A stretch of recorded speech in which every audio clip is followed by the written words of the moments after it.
لو قال ان العميد احمد سليمان ما يشرفش على الكوره مش هيشرف على الكوره. احنا عايزينه ينجح، عايزينه ينجح، لكن هنعمل بقى انه غير في الجهاز ده حقه، حقه المطلق، لان هو يبقى مسؤول قدامي وقدام مجلس الاداره عن نتائج البطولات. وزي ما احنا قلنا ما بنحاسبش مدير الجهاز الفني عن ماتش ماتش. ولو احنا كنا سمعنا البعض بعد اخفاق مثلا اسماعيليه او بتروجيت او اي بتاع لا يمشي، لكن الزمالك القديم لا مكمل والتجربه بتنجح وكل يوم بيبان ثمارها، وفي تعاون كامل بين الجهاز الفني وبين مجلس الاداره. احنا جايبين واحد بس فقط لا غير، العميد احمد سليمان هو خط الربط بيننا وبين الجهاز. ليه؟ كان زمان تلاقي بقى اللي كان مشرف على الكوره من جهاز مجلس الاداره نايم تحت رجل المدير الفني وهو مش عارف كل شويه يتدخل في شغله، ما عملش الكلام ده. احمد سليمان نفسه هادي جدا جدا، ولما بتبقى في مشكله كبيره بيتدخل، مفيش او المركب شغاله. احنا في النهايه قبل طبعا هنسمع السيد العميد احمد سليمان وهنسمع حسام وبعدين هنختم حاجه صغيره كده، واي حد عنده استفسار خارج اللي انا قلته او توضيح من اللي انا قلته انا تحت امرك. اي اعلامي في مصر، صحفي، مذيع، موقع، من حقه ان ينتقد رئيس نادي الزمالك ويقول كل الخطايا والاخطاء اللي عنده حتى في حياته الخاصه. انا اقول انا تحت امركم، انما مش من حق اي بني ادم حتى على راس الدوله انه يغلط لا فيا ولا في نادي الزمالك.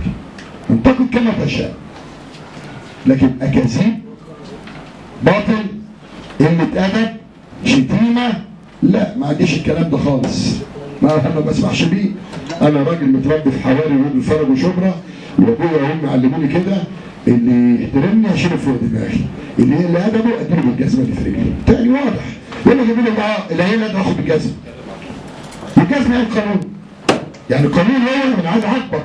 هل انا جزمه اضربك؟ لا، انا بقول اللي كتب الكذب ده النهارده البلاغ راح للنائب العام خلاص. ويجي يقول له تاني بتحداك ايها الكاذب تاني.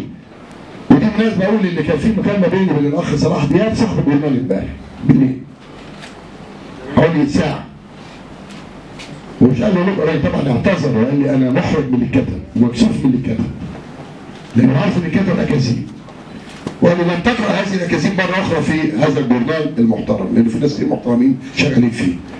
انما لما يتحول صفحه ملاكي الاخ ليه انا عايز اكلمك ما تردش انا شتمك، طب ايه صحافه؟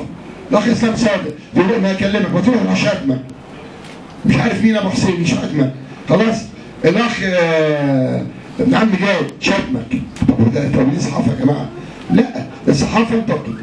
انا بقول لكم اهو الشؤون الاداريه موجوده، ولو لقيتوا حد قريبي للدرجه ال 95 انا هعتذر واستقيل. انزلوا النادي شوفوا المشروعات اللي احنا بنعملها، مكان بجنينه لطيف وعندنا مدير الامن موجود اهو، هيحكي لكم ازاي كانت الجنينه دي فيها ضرب حقن وبانجو. كشفناها وعملنا فيها حمامات سباحه وملعب سكواش بنعمله، وعلى فكره ملعب سكواش ده هديه من السيد وزير الشباب والرياضه. بنعمل صاله جمباز. نادي الزمالك زي ما قلت لكم ما فيهوش حمام سباحه من سنه 60. احنا بنعمل للنادي اعضاء وجمهور. ليه بقى؟ احنا كنا ممكن نعمل قبل ما نمشي باذن الله مثلا بشهر. لكن احنا عملنا ده عشان نخاف من ربنا، عندنا ضمير، احتراما للجمعيه العموميه اللي هي جابتنا.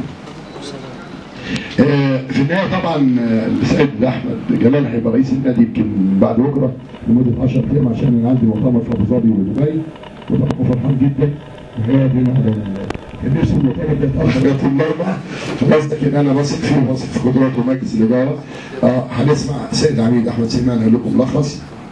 ودي على فكره الاستاذ صلاح دياب لسه طالبني دلوقتي اهو، لان احنا اتفقنا ان هيبقى في حساب صعب. والتاني الفرق بين الصحفي والبلطجي، الصحفي ماسك قلم، البلطجي ماسك مطوه. الصحفي ينتقد حتى حياته الخاصه، اما البلطجي فبيشتم كلب يعوي تافه. البلطجي ده جوز اخته مدير الشؤون القانونيه. ما انا قلت لك خلصي روحوا شوفوا على الهوا اهو، لو لقيته حد قريب للدرجه 90 يجب الشروط القانونيه